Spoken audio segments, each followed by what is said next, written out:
Hi, I'm Karen Vigis. Have you ever been stressed out by both anger and love at the same time? Anger and love. Death or life can spring from these two very powerful emotions. I've discovered some remarkable parallels between these extremely different emotions. I'll show you how both the science of anger and the art of love go through the same 5 phases. Most people find anger to be their most troublesome emotion, so we'll look at anger first and leave the best for the last. The 5 phases in the science of anger are marked on this graph. Number 1 is called the trigger phase. It refers to the situation that triggers the anger. For example, let's say that Amel sees a guy reaching out to stroke his girlfriend's long hair and give her a kiss. Well, that's a huge trigger for Amel. So in phase 2, which is the escalation phase, Amel's anger is escalating, meaning his breathing rate speeds up, his heart is beating faster.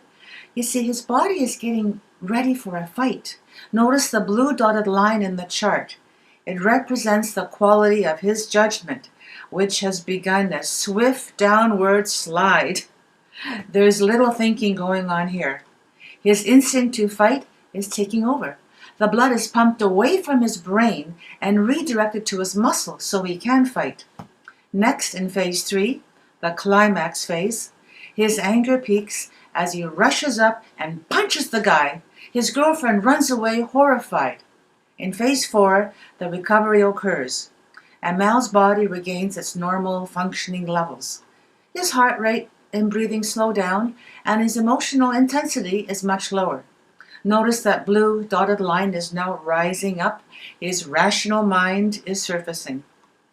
Part 5 is the resolution phase. Now Amel realizes he's crossed the line, so he feels remorse over his actions. He wants to come to terms with what has just happened. He's worried that he's lost his girlfriend. Too bad Amel didn't know about the handy little shortcut through the science of anger that I've created. This shortcut acts as a first aid for anyone's anger. As you see, I sliced out phase 2, 3, and 4, and then phase 1 and 5 are spliced next to each other. If Amel had moved along this shorter path, his girlfriend would not have been so shocked and repelled by his action. Now I'll replay the scene with phase 1 being followed directly by phase 5. As soon as Amel feels his anger being triggered by this flirtatious guy, he walks up and asks him to stop. The resolution phase, number 5, starts when they settle a misunderstanding. Amel finds out why his girlfriend allowed this guy to do this. Now, going back to when Amel actually threw the punch, all is not lost.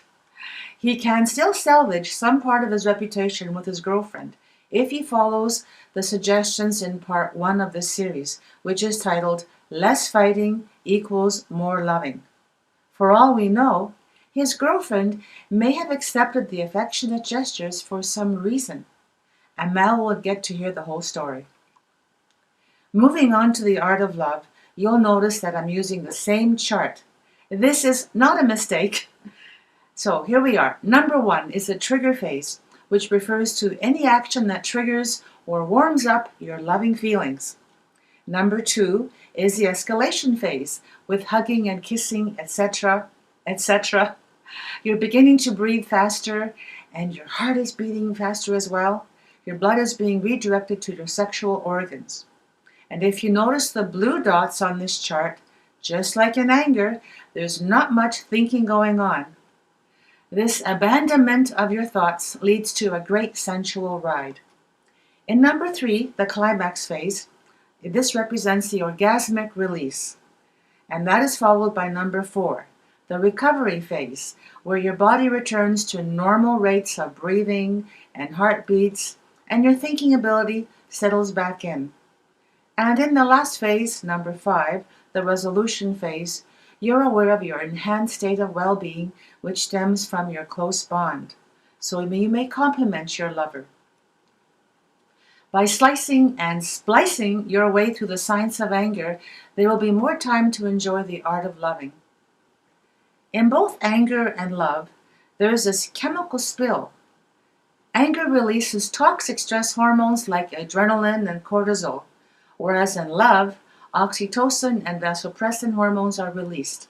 In the first case, people are pushed apart. In the second instance, bonds create a lot more closeness.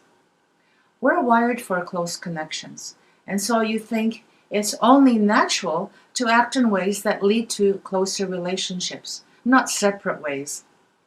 The sense of loneliness and separateness is a pretty huge problem. England is the very first country to appoint a minister of loneliness. Your heart extends the loving compassion that creates connections which reach far beyond the bedroom. Unfortunately, our primal brain's instinct to fight, to freeze, or take flight is stronger than our will to make peace.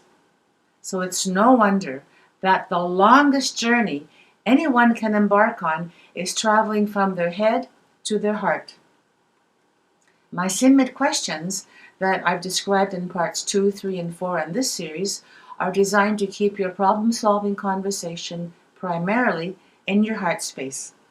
It's the language of expressing your anger constructively so you can get what you want. Have you heard the expression, "Don't get mad, get what you want"?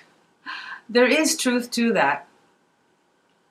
For the first-time listeners, I should explain what SINMIT is. As a mediator, I created SINMIT, which is a shortened version of 2 words, simplified and mediation. I revised and simplified my mediation questions so that any 2 people could use them as a problem-solving guide. Loving relationships are all that matter in the end. Of course, you're free to stay stuck in your old patterns. Fear of change may have you pretending to others and to yourself that you're happy. How you move forward in life is your choice. Choose consciously. Choose wisely, and choose honestly. I hope you'll forge closer connections, especially after some serious dispute. And this is a wonderful way of how you can teach others how they can treat you both now and in the future. Find the courage to tell someone if their actions have hurt you. For example, that is something Amel should tell his girlfriend, instead of accusing her for letting the guy reach out to her. By speaking honestly and with compassion, you're able to build a bridge to a better understanding. And by the way, there is no expiry date unless it's self-imposed by a self-limiting belief. Let me repeat this.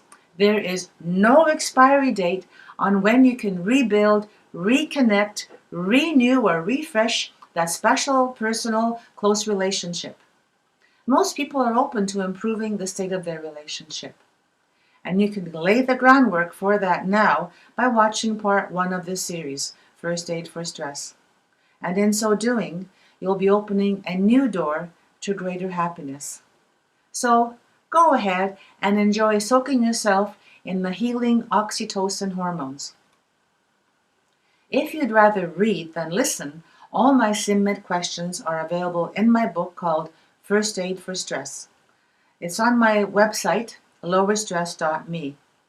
So, thanks for tuning in. Next week, you'll learn which style of resolving conflicts is either helping or hurting you.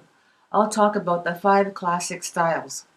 And as always, I look forward to your comments in the section below. If you know somebody who could benefit from this video, then forward it to them or share this on your social media platform. And finally, if you enjoyed my talk, the thumbs up icon is just below. Thanks for your kind consideration. Please click on subscribe so you won't miss the next great video.